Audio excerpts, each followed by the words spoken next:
It was a hug. It was a go up and a handshake and a fist pump and a high five. And those are the interactions that we want to see. If you're not sure about how your week's going to go, or if you're not really, feeling invigorated for the school week, at lunchtime on Monday, go in the gym and just watch what's happening there. And I had a few teachers come back to me and say, I'm good now. I know what it's all about now. We had about 75, 80 kids that were high school students in there just to watch the practice happen. So again, even having kids that don't really have anything at stake or involvement, even understanding the importance of how awesome this experience is for everybody was really eye-opening. So Unified is, like I said, breaking down those barriers.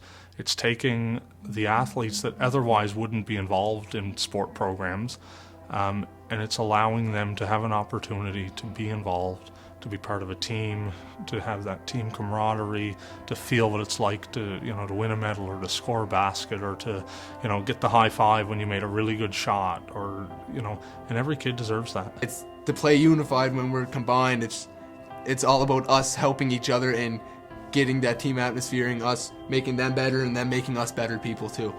This program is just about basically getting people involved in basketball that usually wouldn't get the opportunity.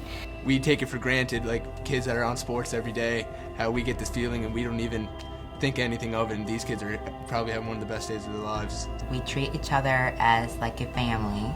We all get along with each other. We all share and then pass the ball. We all work together as of one fine team. Big circle. The big black circle around is the 3-point line. Tanner's gonna get buckets in the game after lunch. You go to NSCC and they tell you you go there for the day and they tell you all about the program and some tips on how to get them doing stuff and things like that and how to run the program. They have a lot of fun with it. How to dribble, how to do layups, anything except dunk. Too young. We're not at that level yet. No. Parents never knew what their son or daughter could do.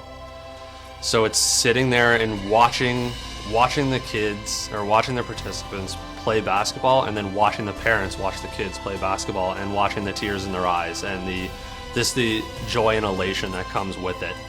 Watching those kids, I get very emotional when I think about it. I know. Catch or jump or hop for the first time and then watch their parents. It's warming. I know, it's like a whole other world. It's like people do not realize what they're missing out on. Looking over at some of our parents and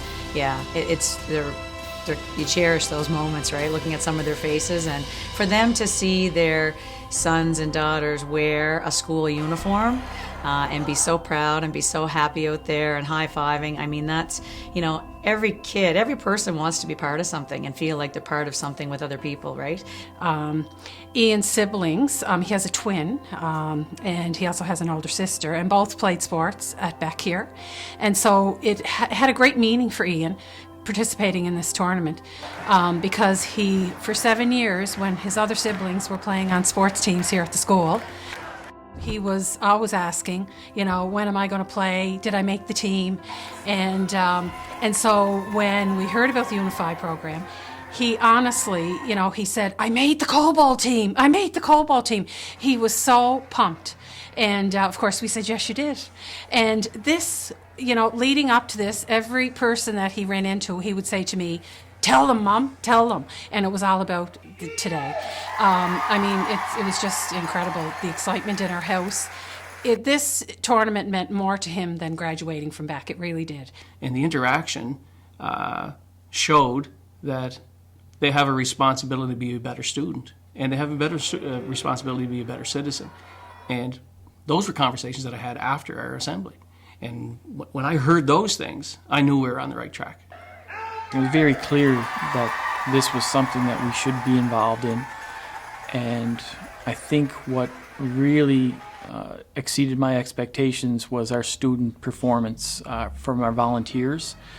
I don't think kids are given enough credit sometimes for their own organizational skills, and sometimes it's difficult for adults to take a step back and let the kids run with the program, and it even surprised me in that regard. Not a lot of people are comfortable working with individuals with intellectual disabilities, and now you've given the school population, our future leaders, the opportunity to come in, work with people with intellectual disabilities, and maybe change their mindset of what they actually want to do for their career. You gotta get into the groove.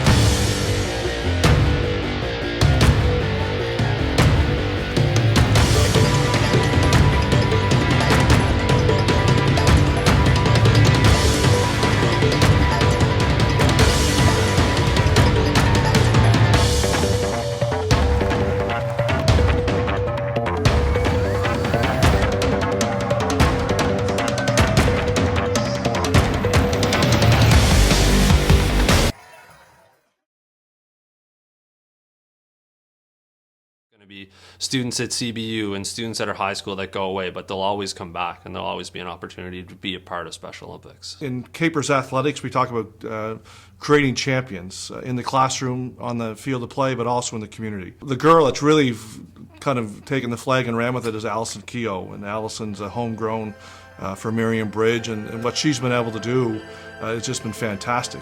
They come to some of the athletes, they'll come to our games, and they'll sit in the crowd, and then after the game, they'll come into the locker room and have a chat with us.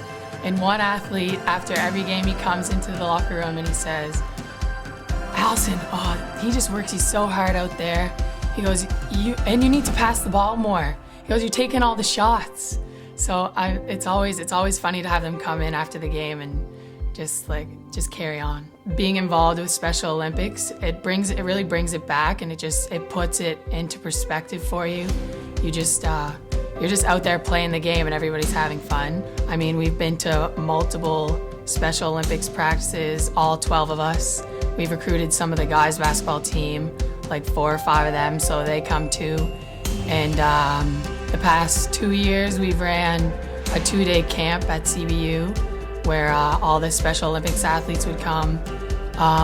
All of our team would come, and some of the guys' team would come, and we run them through drills, play games, and just have fun with it. So. This year when our men's soccer team won the national gold medal in BC, as soon as they got back to town, they took the championship trophy down to the Special Olympic soccer team, and the team went in and had a chance to spend an evening with them and talk about how special it was to win for the university and for Cape Breton Island. Multisport is a program put on through Special Olympics. Our class, our therapeutic recreation class, helped develop the program for Cape Breton. We're working with individuals that have intellectual disabilities, so you're gaining a lot of experience and growth there, because not only are you teaching them, but you're also learning from them as well. It has opened my eyes, and it has opened so many doors for me as a person, and it helped me grow as a person, in my opinion. Our class ran a multi-sport program this year for the first time in Cape Breton, and it's actually just ended, so just ending. Yeah, and I'm still here, so yeah, I enjoy it. Jeremy and I will represent Canada on a team of, I think, 12 soccer players and a few coaches in Chicago in July. So it's a pretty big honor, and there'll be teams from right across the world. We'll all compete at the same level at the world stage and represent Canada at the 50th anniversary of Special Olympics.